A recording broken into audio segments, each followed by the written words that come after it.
Welcome back, everyone. Thank you all so much for the support and all the suggestions on that last video. I feel like it turned out really good, caught a really nice fish, and it seemed like a lot of you guys enjoyed it and learned from it. I got a bunch of tags in posts where people had watched the video, then tied the fly, and for me to see that, that's like the coolest thing ever. We're gonna tie a Slump Buster jig today. It's one of my absolute favorite flies. It's really been doing some work for me in this rough winter season. So I definitely think it's an addition that you guys should all have in your boxes. It's a quick tie, it's easy to fish, can't beat it. So I'm gonna start this fly off with a 4.6 mil tungsten bead. I get mine from Saluda Beads. Make sure you guys check them out. Those are the homies. I've got Fulling Mill Jig Force. They're long shanks. These are in a size 8. I absolutely am going to be using Fulling Mill rabbit zonkers. Nothing beats these things because they package them straight, so they're always consistent. They look nice and neat. They're never crinkled up. Just a really good product. And on these ones, you can, if you're doing the bigger ones, I'll run polar chenille on the shank for the body, or you can do dubbing, like an ice dub. This is disco dub. Same thing as ice dub pretty much. Okay, so got my hook and my bead in the vise. I'm actually, before I start my thread, I'm gonna cut my strip. This is where you're gonna gauge the length of your fly by how long you can, by where you tie this in. I usually like my bigger ones on the long hooks to be right around 3 inches. So from the back of the bead to the end of the tail, I'm going for about a 3-inch long fly. Get right behind where your bead is. That's where you're going to separate the hair like this to expose the hide. Take your scissors and snip your hide. Now what you're going to do, this is a second important measurement. Get your hide right up to the back of the bead, hold it down, and right here where the flat spot of your shank ends, grab the zonker strip. You're actually going to pierce it right there with the hook. There you go. Poke it with the hook. Then slide the strip up. Just get all that out of your way. Get your hook back in the vise. Now, I'm just kind of preening everything back and out of my way. This is where I'll go and grab my thread. I'll get that started up right behind the bead, and I'll lay a nice little thread base all the way back to, I usually say, where the barb of your hook would be. Alright, so I got a little thread laid down, got my strip already pierced with the hook. You're going to pull it up right to where you finish your thread at, and I usually grab all this hair. So I'm splitting this again. I've got all the hair that'll be behind the hook shank going this way. Everything from the front of the hook shank forward, I'm going to pull out of my way. I'm going to take my thread, go right over that spot. I usually do 2 or 3 times. Then I'm going to pinch it, make sure it's good and tight. Give it another, 2-3 wraps. Try not to trap as much as you can, but it's okay if you do. These are kind of a messier fly. Then I take this front section, fold it back, and do a couple wraps right in front of all this rabbit, just to kind of help keep everything back out of your way for the rest of the tie. So here is where you could either take a strip of polar chenille, tie it in, palmer it all the way up to the bead, done. Or for this one, I'm going to do some dubbing of your choice. And I'm going to do my split thread technique. If you want to do a dubbing loop, by all means, feel free to do a dubbing loop. I just like to split thread. So I'm going to grab not a huge clump of this stuff. Kind of get it nice and neat, stacked up a little bit. I'm going to take a bodkin, split my thread, or make my dubbing loop. Throw my dub in there. Then I'm just going to give that a good spin. Sometimes when you're spinning this, you might want to be careful that you don't catch some of that rabbit and wrap it up into your dubbing loop. It's not the end of the world if you do. You can take your brush, kind of brush this dub loop out. And I'm going to wrap this starting as far in the back section as I can slowly progress it forward. I'm going to wrap this all the way up to the back of the bead. I actually didn't grab enough there. All right, got a little more dubbing added in there. Spin that up again. Quick little brush out.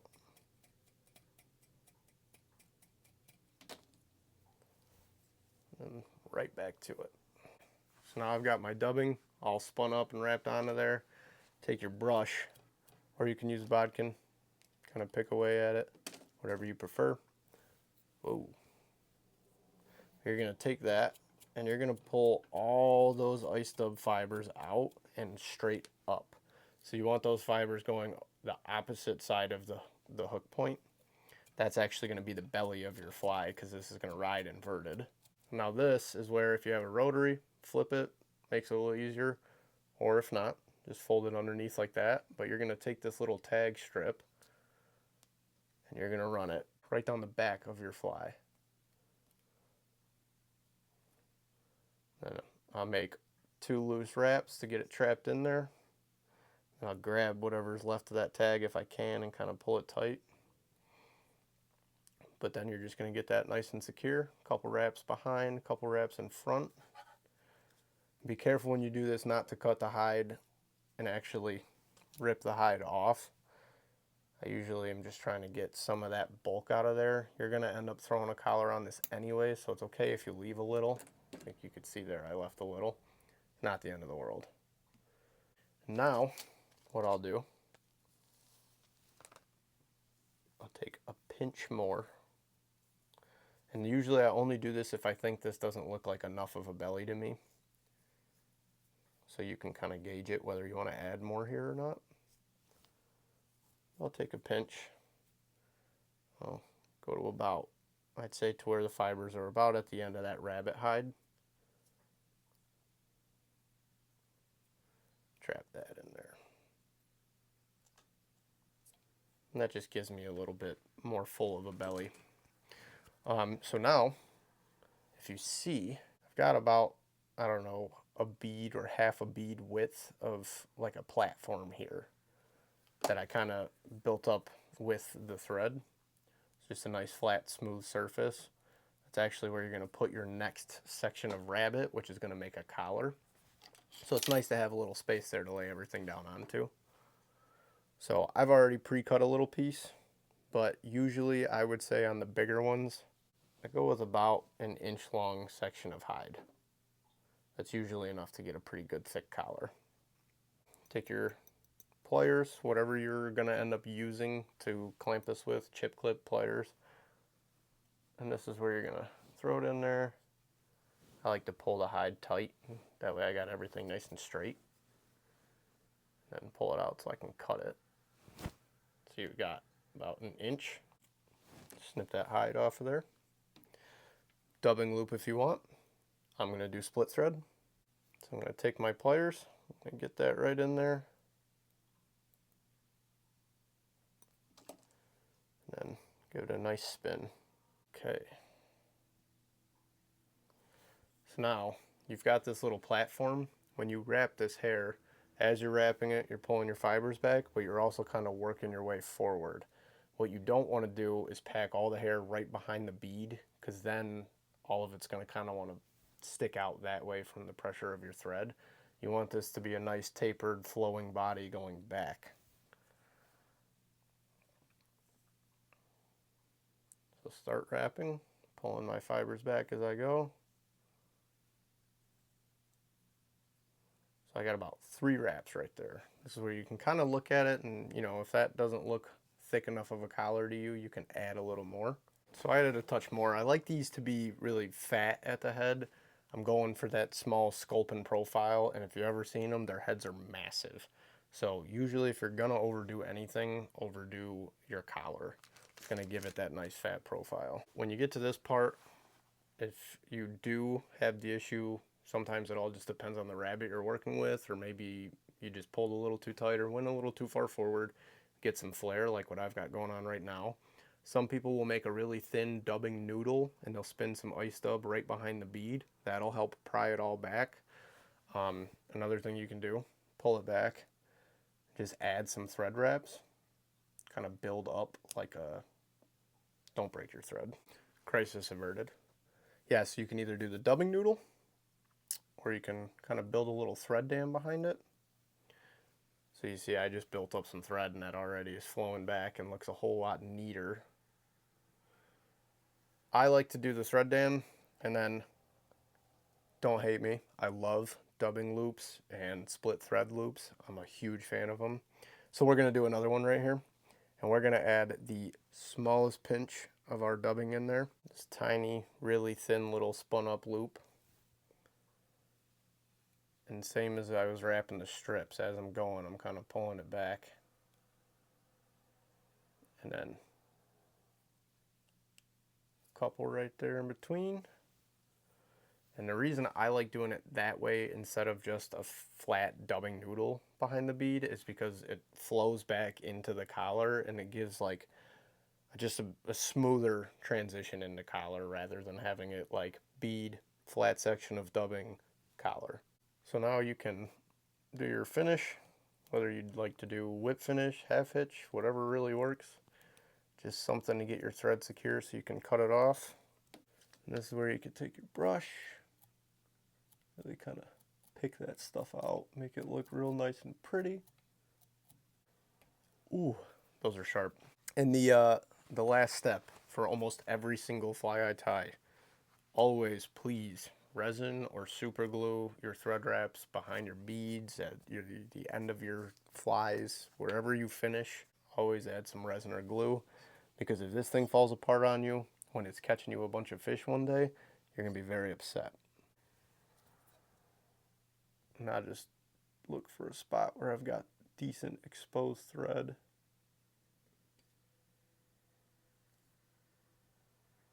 Very light amount, just enough to seal up that knot, just enough to keep it to where no fish tooth is getting through. But ladies and gentlemen, that is it. That is the Slump Buster jig. Like I said, it is probably my absolute favorite fly right now.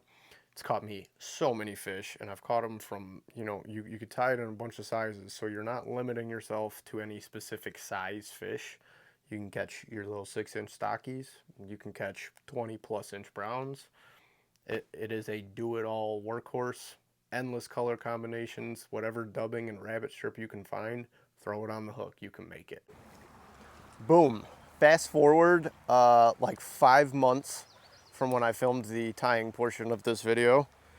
I'm sorry, I'm really bad at keeping up with YouTube videos. It's really hard, but I want to really get better at it, so we're working on it. Anyways, we're gonna jump right back in. I got my 9'6" 4-weight. I'm fishing the Slump Buster on like a 12-pound to 3X all the way down to my fly. Slump Buster right there, non-slip loop knot.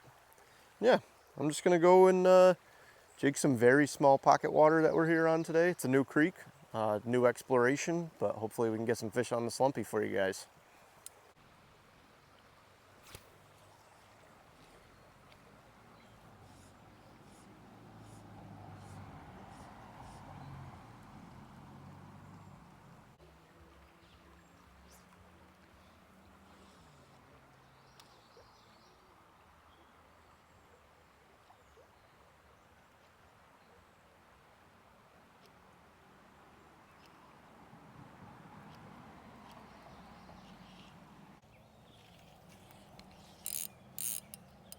Come on.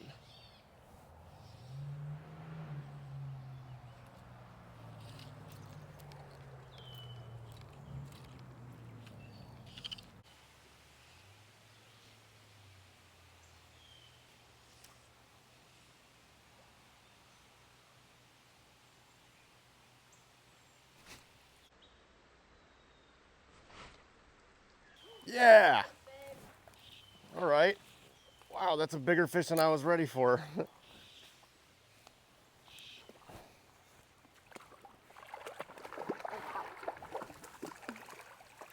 Woohoo! Whoa. Damn, babe.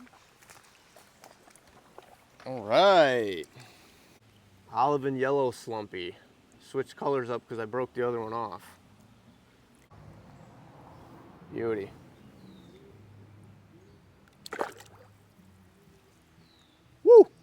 Mission accomplished.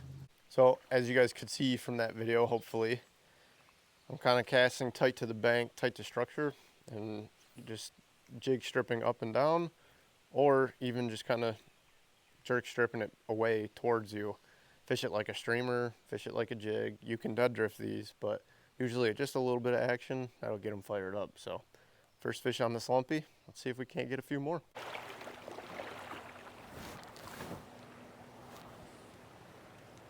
Ooh. Ooh.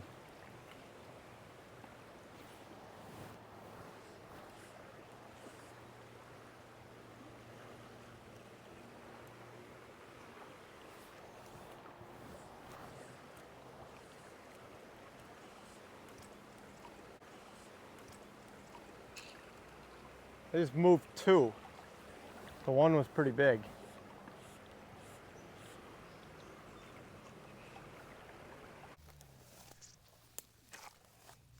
What are you doing? I'm fishing for a bass on top of a lily pad.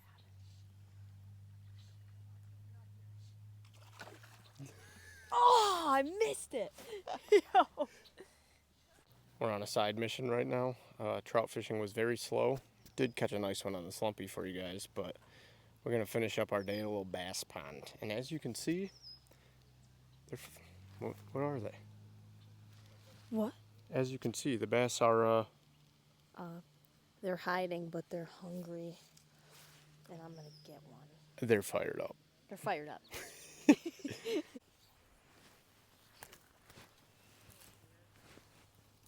Oh. Yep, that's where he ate. Believe it or not, this thing is a better popper than the other popper I made. I tied. Aw, dude, I'm stuck. Oh. You got him. Yeah!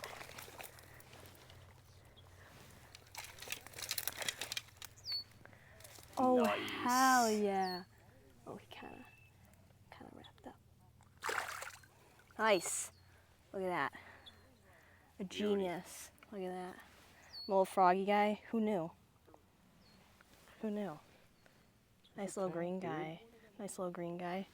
He's a beaut. He's a beaut. He's a beaut, Clark. Thanks, buddy. Can you get through there? Oh, yeah, you can. Thanks for playing. Yes. I may have tested my luck today with the trout, but I got myself a green guy. We're all good. It's the green outfit. See? Bass fit. Bass fit. Guys, I think she's got me beat.